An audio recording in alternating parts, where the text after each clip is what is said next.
बिस्मिल्लाहिर्रहमानिर्रहीम जी। अस्सलाम वालेकुम। हाँ जी नाजरीन, की हाल चाल? उम्मीद करदा जी सारे वीर भरा ठीक होणगे। अज मैं गल करन जा रहा जी एक पंजाबी दे पुत्तर दी, जिसने अजकल दे इस नफसा नफसी दे आलम दे विच भी माँ बोली पंजाबी दी इन्नी खिदमत कीती है, इन्नी खिदमत कर रहा है कि असी कह सकते हैं कि साडे जिहड़ा लहंदा पंजाब है इहदे विच साडी पंजाबी माँ बोली नूं अगर किसी जिंदा रखिया तो उसका सिरा उस बंदे दे सिर जांदा। हाँ जी, उसका नाम है नासिर ढिल्लों।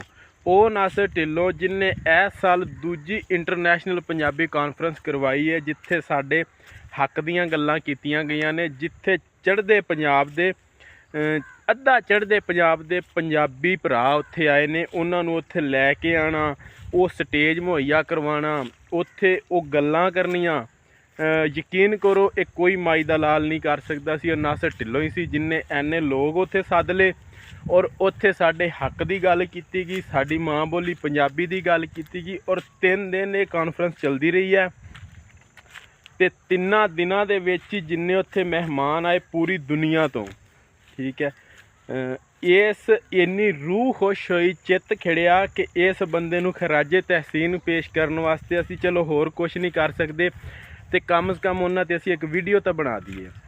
नासिर ढिल्लों भाई तक जे मेरी आवाज़ पहुँच जाए तो उन्होंने सल्यूट है कि उन्होंने बड़ा सोहना काम किया। अपनी माँ बोली की खिदमत इन्नी कर रहे हैं, समझ लो जिन्हें अपनी माँ बोली की खिदमत की है उन्हें अपनी माँ की खिदमत की है।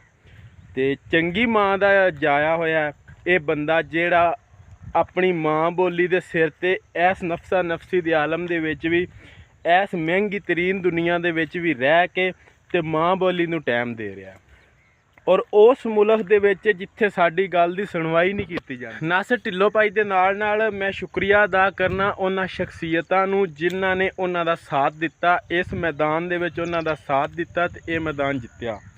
उहदे विच जी अंजम सरोया जी ते होर बड़े सारे जिहड़े साडे लहंदे पंजाब दे नाम ने, ते उन्हां दे विचों सरफरिस्त जिहड़े साडे पंजाबी भरा उस पंजाब चों आके जिन्हां ने साडा साथ दिता, बीर सिंह भाजी, गुग्गू गिल भाजी, गुरप्रीत घुग्गी, करमजीत अनमोल ते होर बड़े सारे नाम इस दे विच सरफरिस्त ने।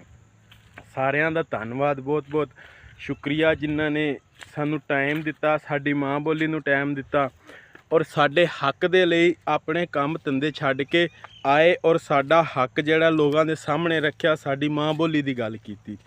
सल्यूट है उन्हां शख्सियतां नूं भी जिन्हां ने साडे हक की गल की, साडे पिछे लड़न वास्ते आ गए, तैयार हो गए। उन्हां नूं बहुता बहुता प्यार सत्कार उन्हां दा साडे देश दे विच, साडे मुल्क दे विच। ते बड़ा दिल खुश होया कि उन्हां ने साडा जिहड़ा दुख है उन्हूं कोई महसूस कर सकदा है। साडे दुख दे विच असीं इकल्ले नहीं हैगे, साडे बड़े जे पिछे साडे भरा खड़े ने, वीर खड़े ने, जिहड़ी साडी माँ बोली नूं मोढा दिता होया जिन्हां ने।